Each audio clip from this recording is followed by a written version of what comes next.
To Quays News, our top story today. We will be joined live by Arthur Fife Stoker, co-host of the New York Politics Digest, New York, I meant York, to discuss the fallout of last night's US midterm elections. That's right, we'll be discussing the United States midterm elections and what that means for Trump and how his grip on power is weakening. We'll be taking a look at health and safety around bonfire night. And They haven't got safety around them, it's get hurt and that, you know. and if you have been to any firework displays over the weekend, send your photos through with the hashtag QuaysTV.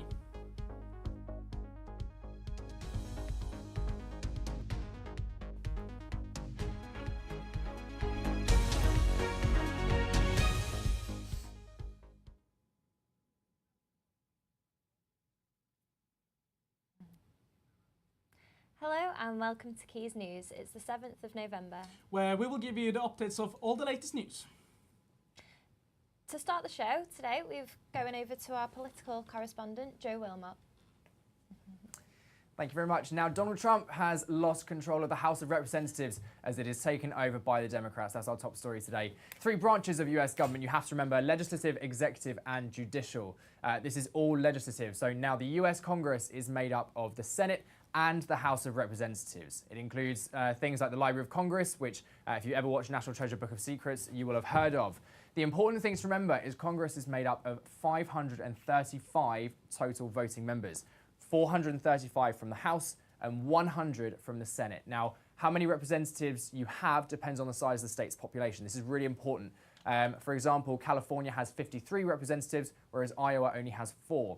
Now, what we're talking about today is what this means for President Trump as the midterm elections were held last night in the US. Well, this makes his life a little bit more difficult now. This is the first time the Democrats have held a majority in the House in 8 years, which essentially makes it difficult for the president to steer legislation he wants through Congress and into official law.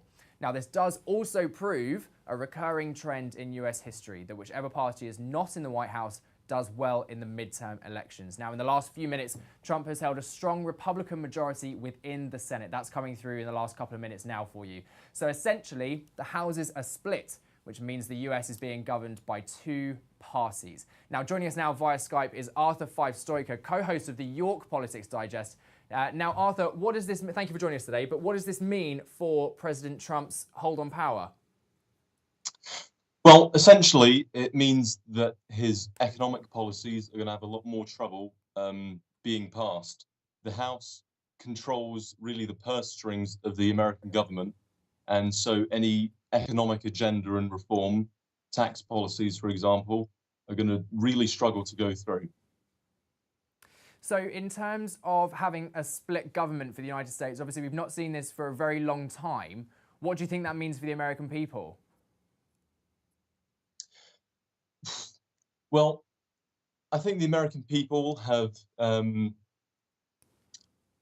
demonstrated their distaste for Trump on a national level through the House elections. They weren't able to achieve that at the level of for the Senate, but I think because there will be inaction and delay with legislation now, Trump will be able to achieve less, and people become more disappointed with him when it comes to 2020. And we've heard as well that Nancy Pelosi was the ex-Speaker of the House, and it's highly likely that she will be returning to the Speaker of the House, replacing Republican Paul Ryan. Yeah, that is, she's a very likely candidate to take the majority speaker, being a minority speaker. But there are other Democrats looking for the role, but it does look like the Democratic Party as a whole is supporting Nancy Pelosi for the job. And also, this is a very weird midterm in the fact that it's the first midterm that isn't dominant white men. It's now what someone from CNN called this morning sort of a rainbow midterm, as it were. Yeah, that's right. Some people even called it a pink wave in reference to how many women are now in Congress. So, for example, the House's first 2 Muslim women elected. You had Tennessee's first female senator elected to the U.S. Senate, of course. So it's really proving to be a more diverse Congress. There were a number of there were 2 Native American women also elected to the House. So I think, as on the federal level, the U.S. government is going to be able to promote more diverse legislation. And just last question, if we're talking in terms of having the Senate as entirely, well, a majority Republican and then the House as majority Democrat, how do you think bipartisan legislation is going to be able to get through? Is it going to be difficult?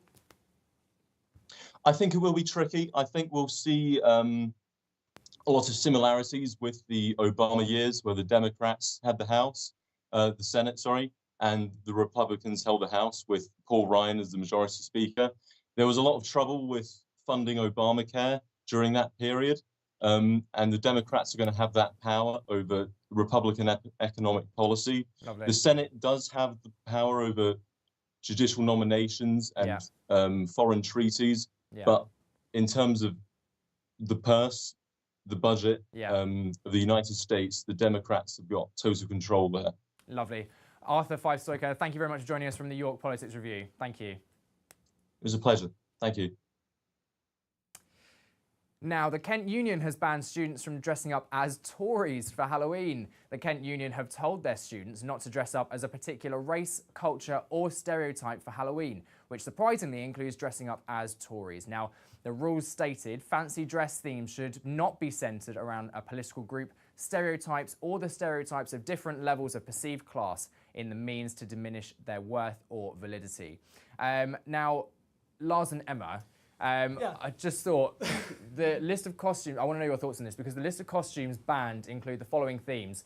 It's the Crusades, Nazi uniforms, priests, nuns, cowboys, Native Americans, ISIS bombers, Israeli soldiers, Tory boys, chavs, the Prophet Muhammad, Jimmy Savile, Harvey Weinstein, or dressing up as a gender or sexuality that they don't identify with if the purpose is to belittle someone. Okay. Isn't that quite a list? That's a list. It is indeed, yes. We'd have to say. But like with the Tories, is it just like the Tories, not other political parties? See, this is the thing. I think the problem that this story was originally brought by the Kent Union newspaper. Okay. And a lot of people have been asking, well, what does a Tory look like? Yeah. And, well, then what does a Labour supporter look like? And I think there's a little bit of a political imbalance there, which is what people are calling out on. Yeah. No. What do you think, then? Definitely. I think it's today's society, though, isn't it? You've got to be careful, whatever you do. So. Yeah. No. Fair question that you're asking. Like, how do a Labour vote look like? I don't know. Like, who knows? Like, that's the thing. I don't know. So yeah. Anyways, thanks for that, Joe. Thank you very much. And now over to something colourful and lively with bonfire night fireworks. At least if you only look to the sky, because a few have questioned whether health and safety risks are worth the spectacular skyline. Rachel Allison went to Buell Hill Park to ask the visitors if they felt safe. Bonfire Night, an annual commemoration of Guy Fawkes which brings families and friends together. Sparklers, fun fairs and fireworks bring joy to the community, but is the celebration of Bonfire Night a compromise on the health and safety of other people?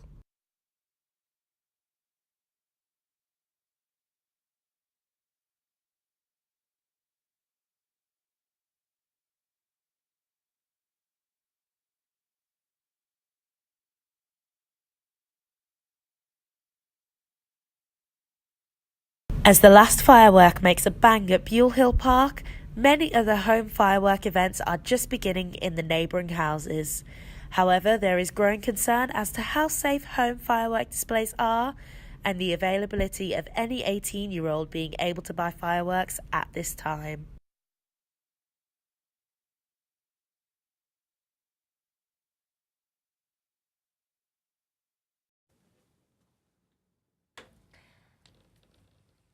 Bonfire night is seen as a night of celebration to most, but for our animals it can be a different story. Our reporter Claudia Salva talked to the company Animals in Distress to find out more.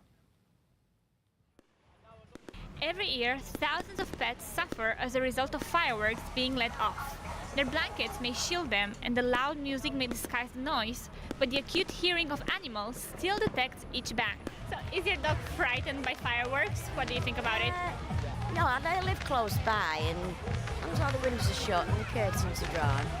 And he's only little and just snuggles up with the cushions. I play some music, I have a quiet place in my house and I give him some veterinary medication. Some animals are fortunately rescued and helped by the team at Animals in Distress.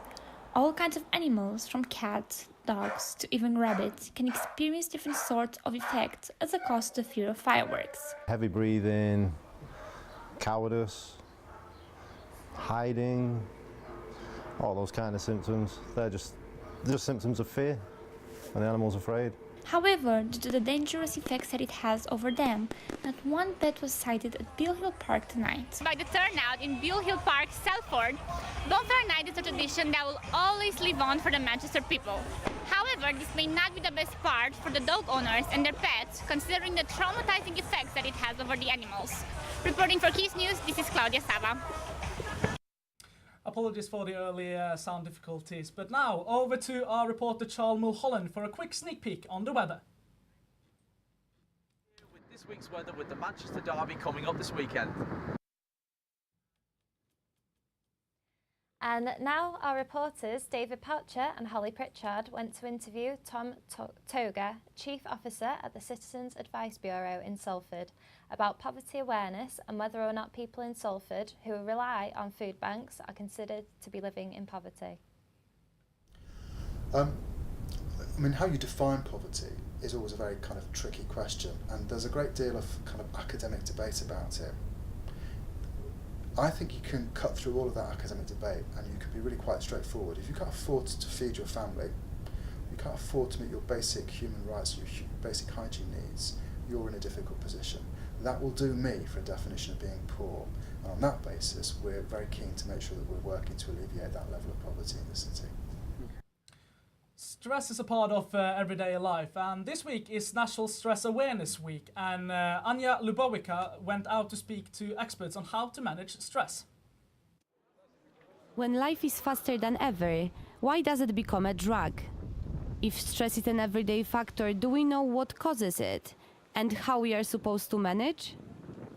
Modern life is incredibly busy. We all have multiple responsibilities. We have to constantly have our mind on. So we have work responsibilities, family responsibilities, and we have to be aware of these all the time. And basically, the more things we have to worry about, the more stress we're going to feel. According to statistics, 37% of British residents feel stressed for at least one full day per week. The most stressed members of society are students aged 18 to 24 years old. They struggle with stress for 12 days per month. I like to meditate, zone out to my music, just chill out with that, close myself off in my own room, lights off and just chill out. That's how I deal with stress. I kind of drawing, painting, stuff like that.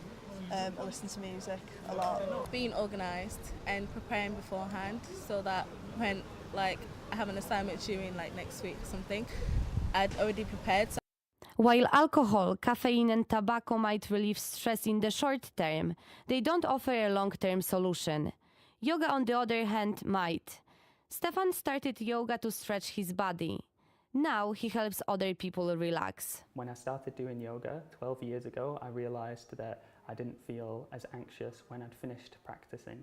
What yoga does is helps to get us into a state of parasympathetic nervous system. So it basically, we tell the body through the shapes that we put them into that there's some stress here, but you can deal with it. So we stretch, which then we relax into. So it's basically active relaxation. Yoga is one of many tools to leave stress in the back. For Quays News, Anna Lubowicka. And now we'll head back over to Charlie for the weather. What's it looking like, Charlie? We apologise for that. There we go. Day here in Salford Quays. Now this week you better get your raincoats ready and pack up your brollies, cause The showers are here to stay. Temperatures around 11 degrees, dropping to 6 degrees, with the showers here to stay throughout the night. However, this week it's supposed to get a little bit better, with rain percentages dropping to around 14% and cloudy throughout the rest of the week. If you are coming to watch Slaughterhouse at the Lowry Theatre this Friday, be sure to wrap up warm because temperatures will be about 8 degrees, so just have everything on hand. However, this weekend we do have the big Manchester derby taking place at Old Trafford, but I'd still wrap up warm. Even though there is a chance of sunshine, it probably will be about 9 degrees, so just make sure that you've got everything prepared. Anyway, have a good week and I'll see you soon. What? Okay. We were already over. If we're already 40 seconds over. 10 seconds.